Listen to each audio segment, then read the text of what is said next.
Salve a tutti, vi presento la sedia che ha la sospensione pneumatica.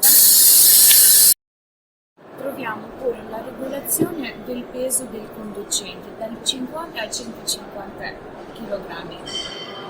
Troviamo pure la regolazione del scorrimento avanti e indietro.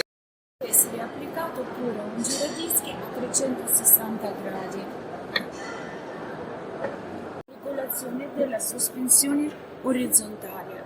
La sedia ha tre regolazioni. La prima è la regolazione del schienale e pure la regolazione lombare. Seconda regolazione della profondità del cuscino.